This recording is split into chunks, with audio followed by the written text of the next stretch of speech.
Donc, ce qu'on va faire aujourd'hui, c'est tenter une contribution à l'histoire du Québec, à l'histoire de la diversité culturelle et de la perception de l'immigration au 20e siècle, sur 100 ans. Et on va voir une évolution assez remarquable et très parlante sur comment est-ce que d'abord les francophones se sont perçus, les Canadiens français, et comment est-ce qu'ils ont accueilli la diversité, et en particulier le porteur de diversité, c'est-à-dire l'immigrant. On va discuter avec des collègues qui travaillent sur les Autochtones, c'est l'autre pôle, évidemment. Les Autochtones forment la communauté la plus ancienne et l'enracinement historique, et de l'autre côté, l'immigrant au 20e siècle forme un autre aspect de cette histoire sur laquelle on travaille. Alors, on va décrire le phénomène historique de l'immigration, d'abord sur le plan général. On va comprendre les conséquences démographiques du phénomène, et ensuite on va faire une analyse en 5 périodes de la perception et de l'articulation de ce phénomène avec le Québec français. Et notre propos commence en 1891, à l'époque où le Canada n'avait que 7 provinces et essentiellement une population de 5 millions de personnes. À l'époque, le gros, vous voyez les frontières du Québec et de l'Ontario très différentes, le gros de la population se concentrait dans la vallée du Saint-Laurent autour des Grands Lacs. Et la diversité dont on va parler est pratiquement absente. On est devant un Canada canadien-français et canadien-anglais. Quand on regarde les pourcentages de ceux à cette époque qui sont d'autres origines, on arrive à moins de 2%.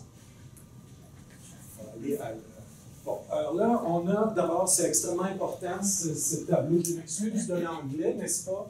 J'ai pris ça sur Internet et puis je pense que c'est tiré de discours d'un ministre fédéral, donc forcément. Regardez l'évolution extrêmement cyclique, très, très changeante de l'immigration au 20e siècle. On commence ici. Chaque barre est une année. On atteint un sommet de 400 000 en 1913. On a une chute dramatique due à la Première Guerre mondiale. On a une reprise timide dans le début des années 20. Ensuite, on a une chute presque complète pour la Grande Dépression des années 30 et la Deuxième Guerre mondiale. On a une reprise relativement forte dans les années 50, qui marque ici 56, la crise des réfugiés hongrois. Mais regardez, on va voir après, il y a une très grande différence entre ça et ça, parce qu'ici, la population du Canada au total est beaucoup plus petite, alors que déjà dans les années 50, il y a une énorme progression. Et là, on est dans des niveaux de 200 000 à peu près par année, chaque année. Si on traduit en termes québécois, on arrive en gros aux mêmes données, mais on arrive à des niveaux de 50 000 par année depuis quelques années, 55 parfois.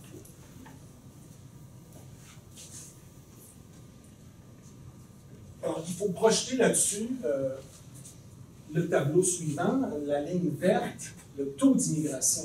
Dans la période qu'on appelle la grande migration, chaque immigrant valait donc une proportion de 1 sur 50 dans la population canadienne, alors que là, on est dans des proportions de 1 sur 7 à peu près. Vous voyez, l'impact était très, très intense. 2 millions d'immigrants qui entrent au pays au moment où on ouvre l'Ouest canadien, qui est une politique officielle de l'État fédéral de les attirer, de les faire venir, presque entièrement les Européens.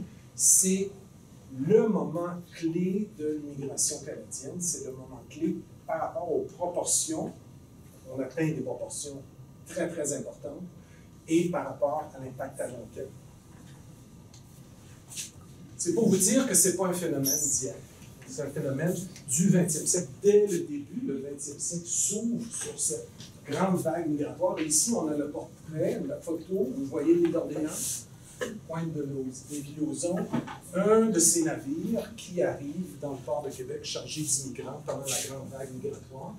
Ici, dans le port de Québec, on a traité dans les années les plus fortes du début des années 10 jusqu'à 150 à 200 000 immigrants qui sont entrés ici, dans le port de Québec. Ensuite, ça a été transféré à Halifax. C'est oublié, ça n'a pas laissé de trace dans la mémoire collective tellement.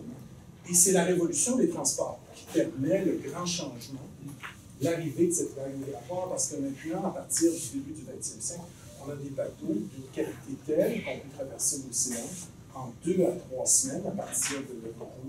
Les immigrants, vous allez voir, arrivent dans un état relativement raisonnable. Et on a un réseau de chemin de fer, on a des installations portuaires, on a une idéologie étatique, on a une infrastructure qui permet ce transfert massif de la population. Le Canada, ce n'est que la pointe de l'iceberg. Au moment où on accueille 2 millions d'immigrants, les immigrants se rendent aux États-Unis et dans une proportion beaucoup plus forte. 20 millions d'immigrants en à peu près 10 ans, 10-15 ans aux États-Unis. C'est un phénomène mondial. Et là, on le dit tout de suite, on n'échappe pas ici à la mondialisation des phénomènes migratoires dès le début du 20e siècle. Et c'est ça qui est extrêmement marquant. C'est le début de cette présence et de cette diversité. Et voici, c'est le même bateau. C'est les fameuses photos de Tapley qui datent d'à peu près 1910-1911. Vous pouvez les voir sur le site de la Bibliothèque Archives Canada. Et essentiellement, il s'agit d'une immigration européenne, pas vraiment de distinction autre que celle des pays européens, parce que le Canada a une politique migratoire raciste qui exclut les Asiatiques et les Africains et qui s'assure donc d'obtenir le plus de Britanniques possible, le plus près possible de la masse du Canada anglais, mais qui importe aussi, on va le voir, des gens de d'autres origines. Les installations portuaires ici à Pointe-à-Carcy, au début du siècle, une installation assez massive, et les trains qui transportent immédiatement ces immigrants vers Montréal, Toronto et l'Ouest canadien. C'est un lieu de passage. Québec n'est qu'un lieu de passage. Ça serait vrai pour la communauté juive aussi.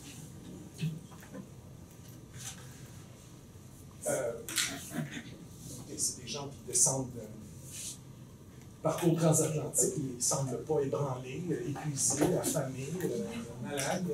Probablement des immigrants allemands ou britanniques bien habillés, d'une certaine affluence, d'une certaine aisance, vont entrer au Canada et vont se fondre assez facilement à l'ensemble de la population. Ça ne sera pas le cas de certains autres. Donc, ici, Tapley nous dit voici des Juifs russes. Vous voyez le diatrain avec le symbole du Canadien Pacifique. On va partir probablement pour Montréal, presque à l'instant.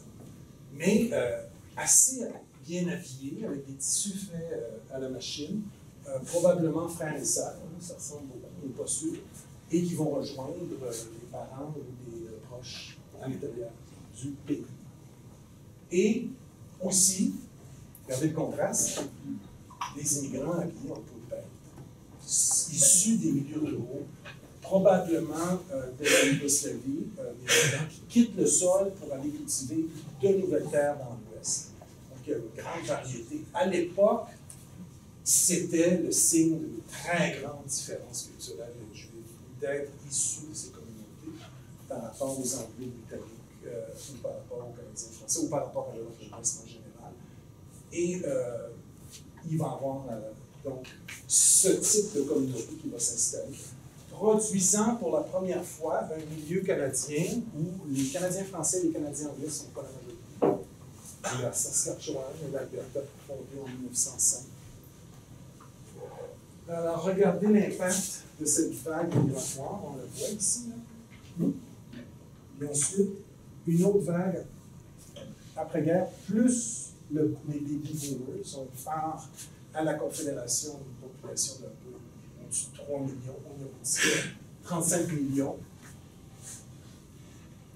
Regardons l'impact de l'immigration, ça a été calculé dans la grande vague migratoire. Alors, c'est par centaines de milliers sur une échelle de temps. On arrive en gros là, tout près de 200 000 par année, si on fait une moyenne générale. La croissance du Canada a dû presque autant à l'immigration dans cette période qu'aux naissances. On a vu que la population migrante a chuté dans les années 30-40, c'est reflété ici. Le boom des naissances, et là on arrive à une nouvelle période, probablement dans pas très longtemps, où les deux vont s'équivaloir, la naissance, les taux de natalité étant en chute au Canada, et les taux de croissance de l'immigration étant constants à 200 000 par année, c'est 1 million de personnes sur 5 ans qui entrent au Canada. Ça vous donne une idée qu'il ne s'agit pas d'un phénomène marginal, c'est un phénomène d'abord constant sur le temps historique, qui a un impact à long terme sur les villes canadiennes et sur la population canadienne et québécoise, puisqu'on a au Québec une grande ville canadienne.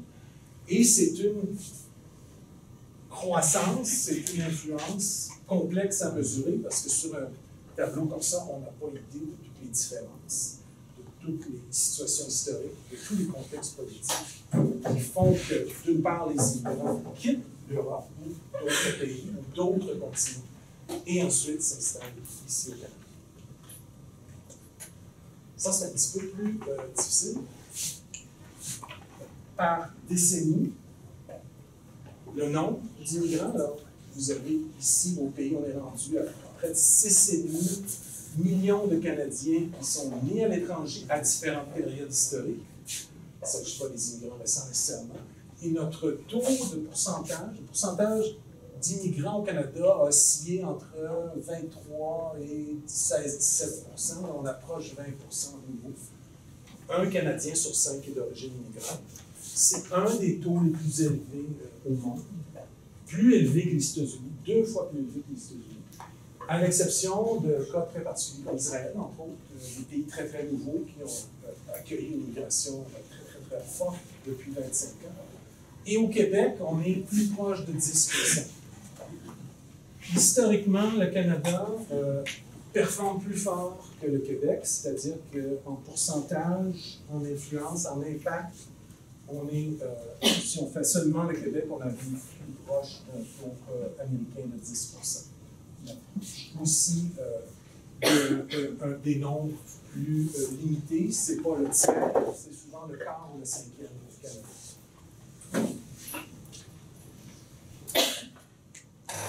Seulement, pour aborder une question importante sur laquelle on ne réfléchit pas assez, les vagues migratoires s'accompagnent de concentrations identitaires particulières.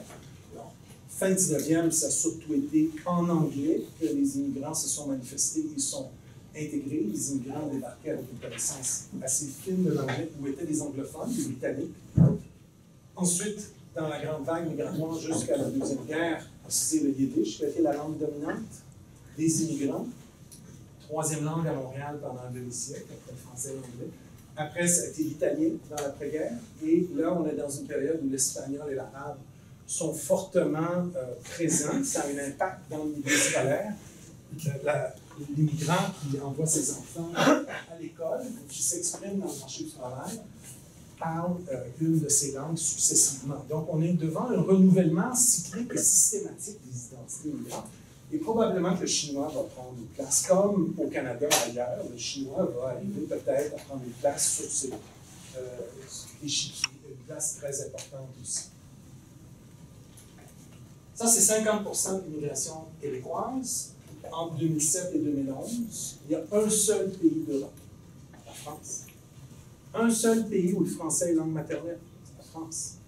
Tous les autres pays forment une constellation identitaire complexe, avec souvent le français langue seconde, une langue officielle, mais pas langue première des immigrants, et souvent avec une grande variété de régimes politiques, de situations économiques.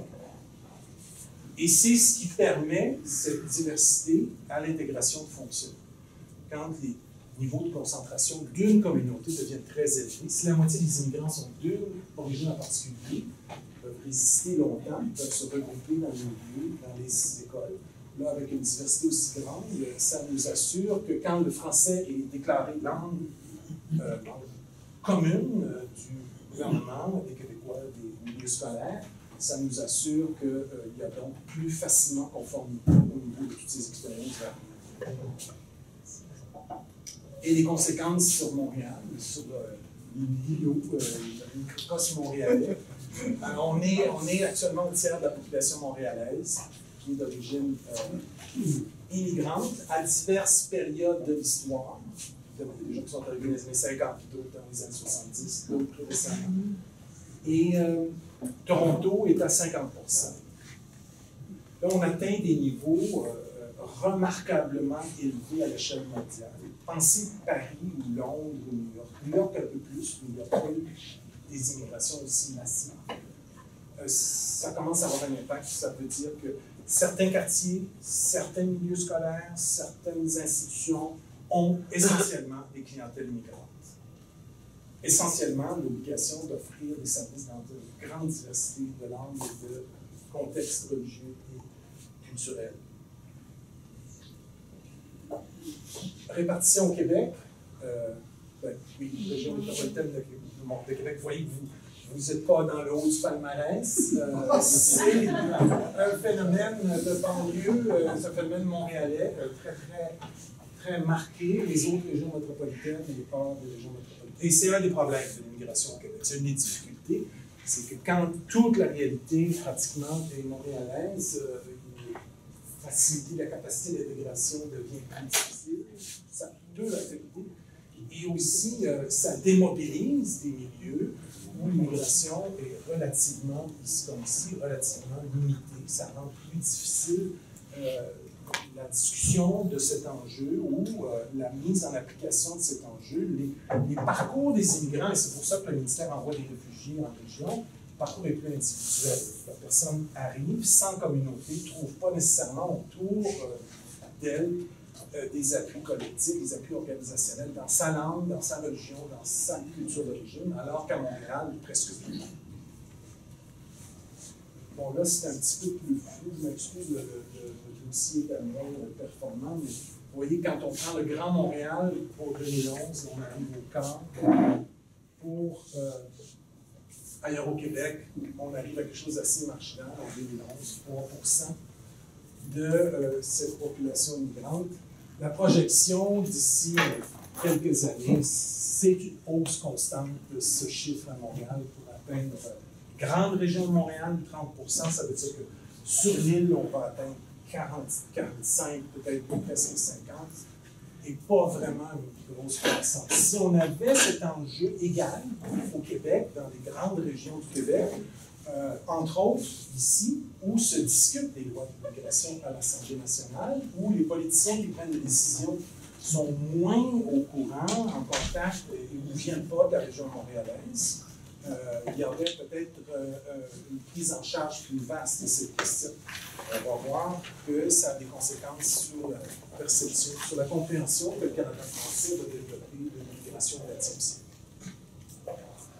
Alors, on va discuter ici de la forte évolution des attitudes des francophones. Quand je dis francophone, je veux dire canadien-français, historiquement, et francophone d'héritage ou de tradition canadienne-française. Beaucoup des immigrants sont francophones. À un titre ou à un autre, ce n'est pas deux autres dont je parle. Je parle de ceux qui forment, et le terme est important, qui forment la société d'accueil. Qu'est-ce que c'est la société d'accueil? C'est la population, l'État, la gouvernance, les institutions chargées ou qui se chargent d'accueillir, d'intégrer, de faire la promotion de la diversité et qui permettent à un immigrant arrivé aujourd'hui de progresser dans son projet, d'avancer, de s'intégrer, d'aspirer au même statut que tous les citoyens. Dans la première période, qui est celle de la grande migration, se caractérise par le phénomène suivant. Refus de discuter de la question de l'immigration dans le milieu canadien-français. C'est les protestants anglophones qui sont la communauté d'accueil principale des immigrants à Montréal et au Québec.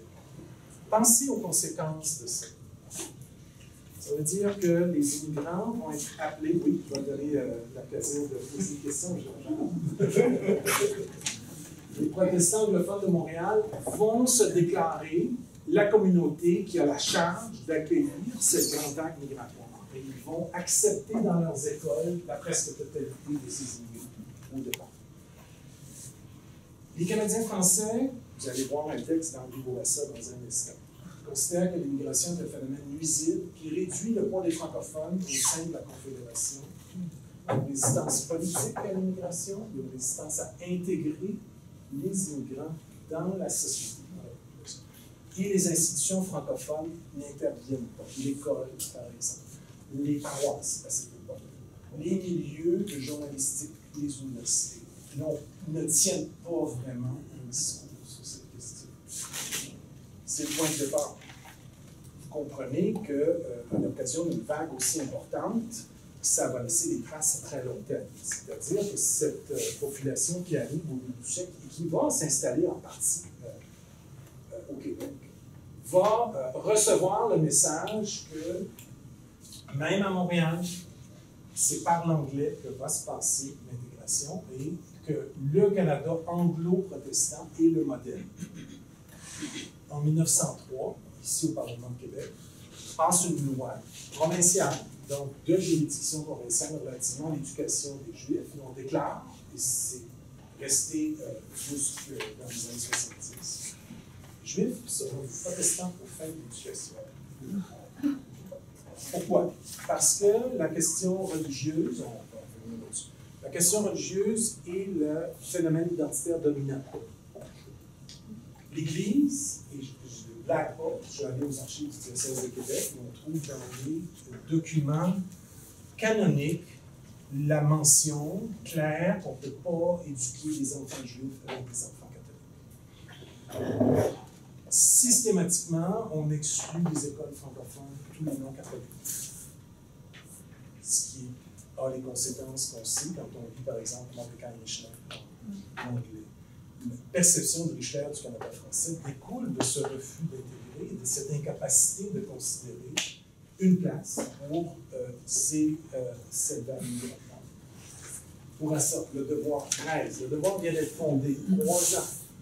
Bourassa fait de la question de l'immigration un des grands axes idéologiques en disant ceci: l'accroissement de la population d'un pays par l'immigration étrangère doit être soigneusement surveillé et maintenu dans de justes bornes. Ça veut dire qu'il ne devra pas en avoir. Les pouvoirs publics doivent s'inspirer fortement de cette pensée maîtresse. Il importe moins d'augmenter rapidement le chiffre de la population que de conserver au pays son équilibre économique et son unité nationale, de garder à la race mère son hégémonie politique et ses qualités morales et physiques. Et ça va jusqu'à physique. Si on s'écarte de ce principe, l'immigration peut facilement devenir le suicide de la nation. Donc, au cours de cette période-là, les grands esprits, les personnes qui forgent le discours politique ou économique ou universitaire, considèrent que cette décision du Canada anglophone d'ouvrir le pays à une grande vague migratoire ne concerne pas le Canada français. Que le Canada français n'est pas convié à s'engager dans le processus et non seulement n'est pas convié, ce qu'on pourrait dire, est compréhensible dans le contexte d'un Canada français qui n'est pas dominant, qui n'est pas articulé de cette façon-là, mais ne souhaite pas s'engager à cet effort d'intégration. La communauté dominante va devenir, pendant 50 ans à Montréal, la communauté juive est-européenne. Les mouvements migratoires vers l'ouest du pays sont assez puissants. Et les Juifs est-européens de langue yiddish, qui fuient l'Empire avant la Révolution de 1917, sont des urbains qui considèrent qu'ils vont s'arrêter à Montréal et qu'ils vont trouver un milieu d'insertion plus performant dans une grande ville industrielle que dans un village de prairies canadiennes où on commence à faire une vie. Ils représentent l'altérité radicale à l'époque. Vous voyez, on est dans une logique religieuse. Ce qu'on perçoit, c'est l'immigrant dans son identité religieuse différente. Les barrières confessionnelles entre Juifs et Canadiens français sont infranchissables, pratiquement. Le réseau paroissial, les institutions caritatives, les milieux culturels, les universités, tout ferme la porte. Et la compartimentation est très, très prononcée à Montréal.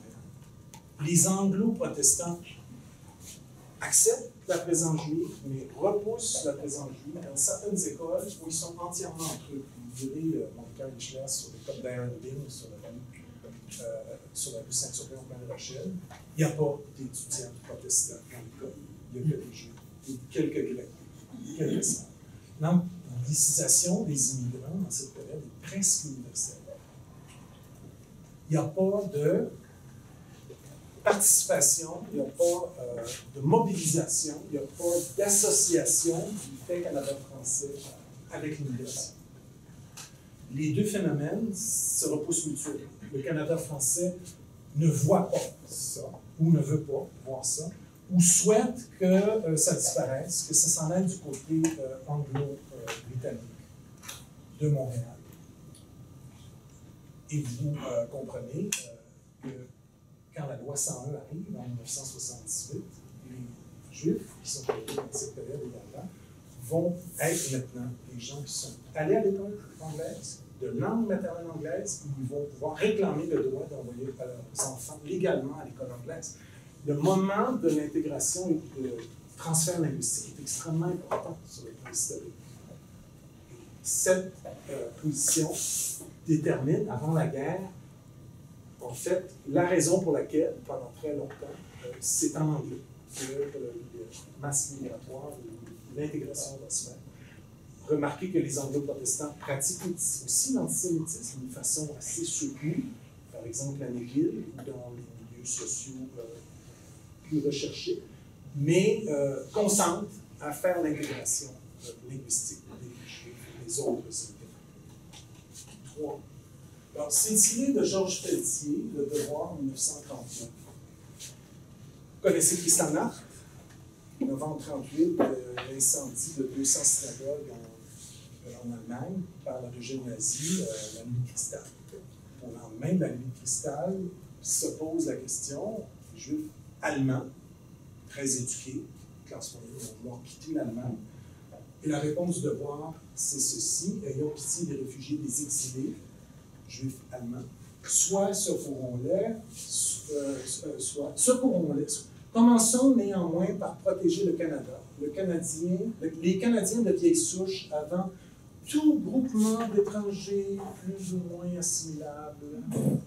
C'est le discours sur les Juifs européens ou allemands. Il serait de la plus grande urgence. Ayons moins d'humanitarisme, plus de sens commun, soyons de l'esprit canadien plus réaliste. Bâtissons-nous ici Babel, Babylone, Ninive. Vous voyez les références bibliques au point aux Juifs. Aussi, nous devons bâtir une nation de civilisation et d'esprit chrétien. C'est difficile de trouver un texte plus clair. Publié dans le Devoir sur quel est le moteur identitaire du Canada français à cette époque d'avant la guerre. C'est un moteur identitaire chrétien. Il faut être chrétien, mais particulièrement catholique, pour aspirer à aspirer à avoir une place dans le Canada français. Et le Devoir va dire, écoutez, les Juifs allemands sont éduqués, sont urbains, mais nous, on est un peuple rural. On aspire à coloniser. On veut vivre dans des petites villes. On pense que Montréal est trop grand, trop important, forme un espace qui est en train d'envahir. Pourquoi on recevrait des Juifs qui ne seront jamais des Canadiens français? Ils seront toujours des Juifs aux yeux du Devoir. Ils ne seront pas assimilables, intégrables. La porte se ferme très, très fortement à une époque, comme on le sait, où va commencer le génocide en Europe de l'Est, en Europe en Allemagne. 3. Après la guerre, après la destruction du judaïsme est-européen, il n'y a plus d'immigrants juifs sur le terrain de l'Holocauste. La nouvelle phase, c'est les immigrants catholiques, italiens, espagnols, portugais, polonais et autres. Et c'est les catholiques anglophones qui forment la communauté d'accueil principale au Québec à la CECM, donc c'est une école catholique de Montréal. Le même jeu se reproduit dans le domaine catholique. Alors, on sépare la CECM depuis très longtemps en deux secteurs, un secteur anglophone et un secteur francophone, parce qu'on a accueilli les Irlandais catholiques au 19e siècle qui ont réclamé le droit d'avoir un secteur anglophone. La priorité de la foi des immigrants, la préservation de la foi des immigrants a la priorité sur la francisation. On va laisser les immigrants de ces communautés d'après-guerre se rendre à l'école catholique, donc rester catholique, mais il n'y a pas de souci, d'inquiétude, d'intérêt à les conserver, à les franciser, à les conserver dans les écoles françaises. Quand on regarde les données des années fin 70, la Commission des écoles catholiques de Montréal, secteur français, est composé à 98% de Canadiens français. Le secteur anglais est composé inversement en grande partie, pas si longtemps, d'immigrants catholiques récents qui s'anglicisent dans le giron de cet espace anglo-catholique et qui vont devenir, dans l'espace public, des anglophones. Pourquoi? Parce que c'est les milieux scolaires catholiques qui sont les principaux responsables de l'intégration des immigrants. Et les immigrants italiens et autres s'anglicisent en masse encore. C'est la troisième phase où l'anglicisation se poursuit. On est rendu à la veille de la loi 101. Ça, c'est plus surprenant. Quand j'ai fait mes recherches, j'ai découvert, à travers l'histoire de la Commission des écoles catholiques de Montréal, qui est très bien faite et qui produit beaucoup de données de ce type, on découvre que fondamentalement, à part une minorité politique, il n'y a pas la préoccupation, il n'y a pas de souci linguistique dans ce contexte, le souci de la foi.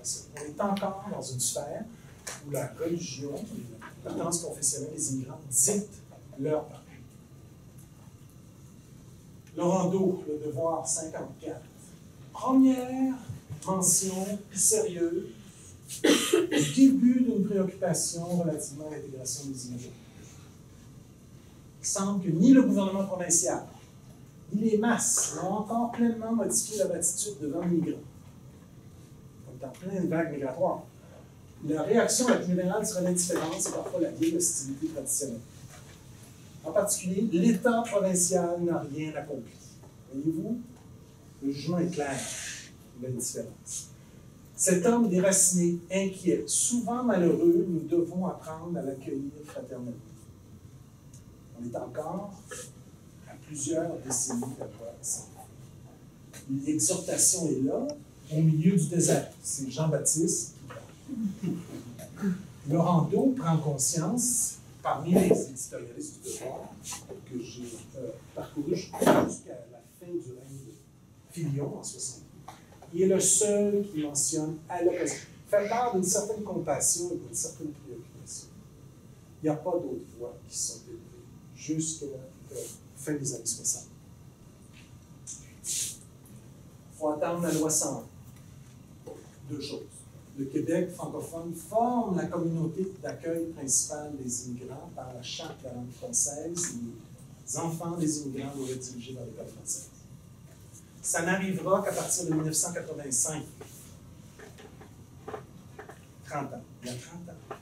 Parce qu'avant que les clauses d'accueil des frères et sœurs jeunes par rapport aux plus vieux, les plus vieux anglicisés dans le réseau scolaire, les frères et sœurs des mêmes familles pouvaient poursuivre dans la même direction. Donc, c'est la nouvelle vague migratoire des années 80 qui est dirigée vers l'école de langue française. Voyez-vous la précarité et l'aspect très récent de cette expérience. Il a fallu que les commissions scolaires sur l'île de Montréal apprennent à diriger, à gérer l'espace public sur le plan religieux, culturel, d'une manière différente. C'était jamais arrivé historiquement. C'est l'État du Québec qui prend la responsabilité de la gestion de l'intégration des immigrants et de la francisation. L'Église n'y arrive pas. L'Église catholique n'y arrive pas. Il y a beaucoup d'efforts qui sont faits dans les années 60-50. Il y a des comités qui sont mis sur pied. Il y a des efforts qui sont faits dans certaines écoles pour attirer les immigrants déjà francophones ou francophiles à s'intégrer. On pense aux Égyptiens que Nasser avait mis à la porte du pays. On pense à certains Libanais qui étaient francophones et catholiques ou proches catholiques. Mais sans la loi, sans l'État du Québec, sans l'engagement de l'État, ces efforts sont restés assez petits. Et français, langue commune de la diversité. Langue commune du Québec, la déclaration de 78. Ça se passe au moment où il y a une forte hausse de la diversité culturelle et linguistique dans les milieux scolaires francophones. Ça se passe au moment où l'immigration maghrébine, africaine, noire, vietnamienne, Moyen-Orient, devient le courant principal de l'immigration et l'Europe prend la place atlantique. Donc, c'est beaucoup plus difficile dans ce contexte, mais parce que l'État québécois a la main mise, peut signifier des directives légales, peut tenir un discours, ça semble fonctionner.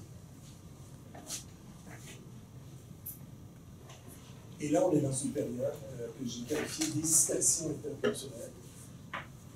On est à un point où on accueille principalement les allophones. 60% des immigrants actuellement, des 50 000 ou 55 000, ont une connaissance du français, mais pas langue maternelle, pas langue principale. Et la diversité atteint le plus fort niveau, le plus haut palier qu'on n'a jamais connu. Les populations immigrantes sont en forte progression sur l'île de Montréal, absolument, dans tous les milieux. Ça touche beaucoup de contextes. Par contre, pour la première fois, le français a progressé dans les transferts linguistiques et dans la langue principale de toute cette immense population immigrante, pris la première place très dernièrement, dans le recensement de 2001, encore confirmé 2011. Pour la première fois, en un siècle, on voit les résultats différents, qui commencent à s'installer, c'est ce qu'on appelle la génération de la loi 101, les générations dont les parents ont dû les envoyer à l'école française, eux et leurs descendants parlent français plus facilement à la maison que précédemment. Et la religion revient au premier plan comme vecteur d'inquiétude idéologique. C'est ce qu'on a actuellement avec la population musulmane, particulièrement. Si vous avez eu le courage d'écouter les consultations Charles Taylor, n'est-ce pas, ou les consultations récentes sur la charte, qu'est-ce qui revient? Les citoyens viennent parler des questions religieuses. Ça fait longtemps qu'on entend tout ça. Particulièrement pour ce qui est des musulmans et des juifs fascistes. Et on note une réapparition d'une résistance identitaire à la diversité culturelle et religieuse de la part de certains milieux. Vraiment, on est dans un moment d'arrêt actuellement, par la faute de certaines élites politiques, alors que sur le terrain, le processus continue. Il n'y a pas eu de halte, de changement, il n'y a pas eu de réorientation sur le terrain. Je suis assis sur le terrain montréalais malgré mon exil. Il faut savoir que dans les milieux scolaires, les milieux hospitaliers, les services sociaux, accueil aux immigrants, accès par le ministère aux premiers emplois, on poursuit sur une lancée très, très solide actuellement. Vous savez, les phénomènes démographiques prennent beaucoup de temps à se renverser. Il faut compter 1 à 2 générations pour voir un nouveau portrait apparaître. Là, on a vu le portrait du français comme langue dominante de l'intégration du transfert linguistique des immigrants pour la première. Mais les francophones, certains milieux résistent. Là, on voit, et c'est très inquiétant.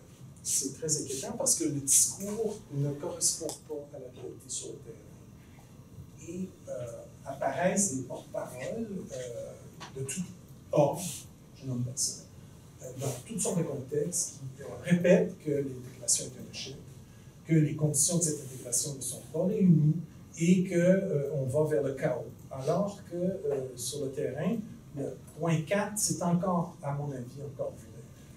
Et ça, c'est très difficile de gérer ce qui se passe actuellement. Je suis franchement fortement inquiété de voir que le discours ne suit pas, n'est pas arrimé à la réalité.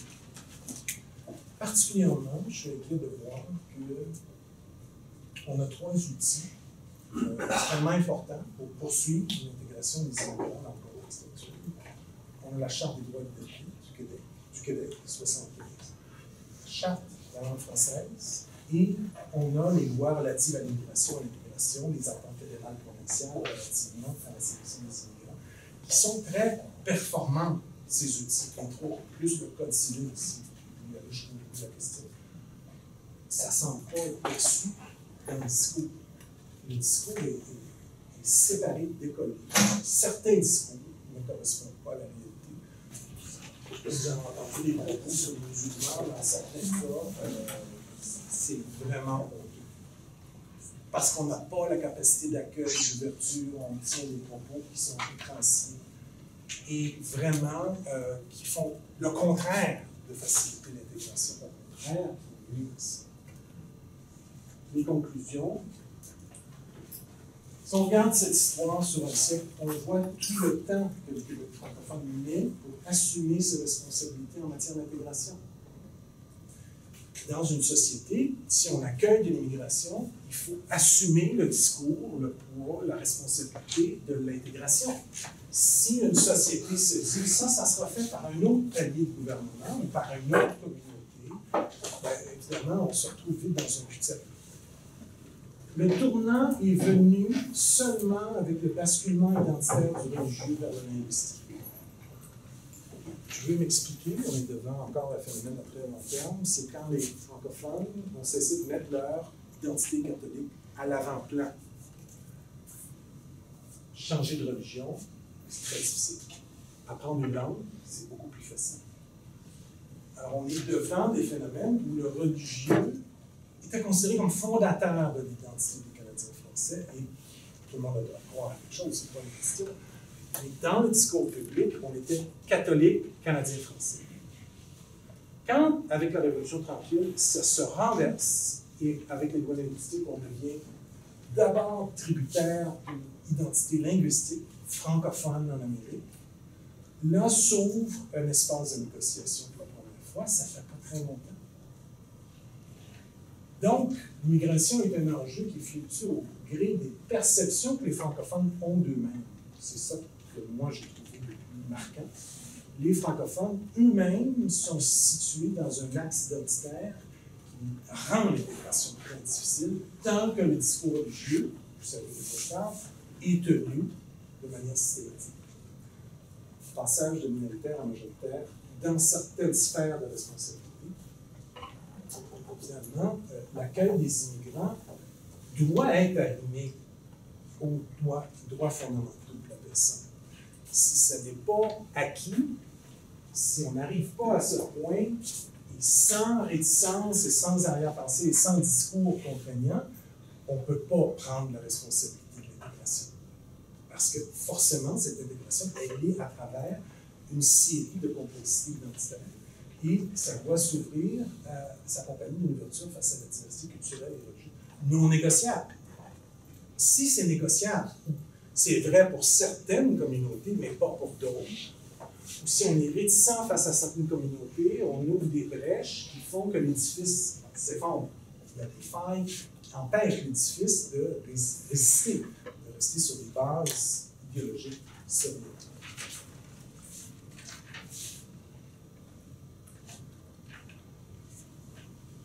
La neutralité de l'État, aussi, je n'ai pas vu, j'ai continué de réfléchir pendant la nuit, ce matin dans l'autobus.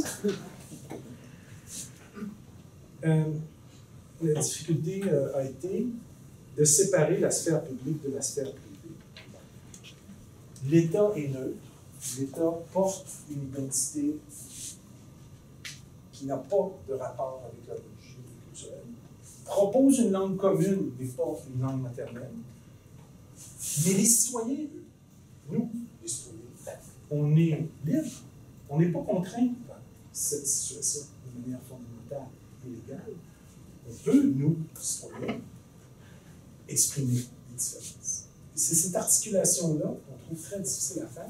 On voudrait que l'État soit neutre et que toute la société et tous les citoyens aussi se départissent des signes extérieurs de la différence, de la foi religieuse. On n'y arrivera pas, c'est pas comme ça. C'est pas ça la voie. La voie, c'est de dire l'État est neutre et négocie avec les citoyens les espaces qui permettent un ajustement pour certaines personnes, et pas nécessaire d'être immigrants, qui choisissent d'exprimer les différences. Donc, séparer l'identitaire canadien-français du linguistique. L'immigrant veut une porte d'entrée neutre qui est une langue commune le français. Il faut apprendre à dire ça c'est différent, c'est pas la même chose, c'est pas menaçant pour l'identité, l'aspect identitaire des Canadiens français. Les immigrants peuvent devenir francophones, citoyens productifs, peuvent s'identifier pleinement au Québec, mais ne deviendront pas des Canadiens français. Vous comprenez la distinction que j'ai faite? Deviendront pas selon le modèle identitaire historique que les Canadiens français ont privilégié. C'est pas un problème, c'est pas une difficulté insurmontable. Parce que ça amène la création de nouveaux espaces identitaires et de nouvelles formes de créativité. Et parce que ça enrichit notre société. Merci.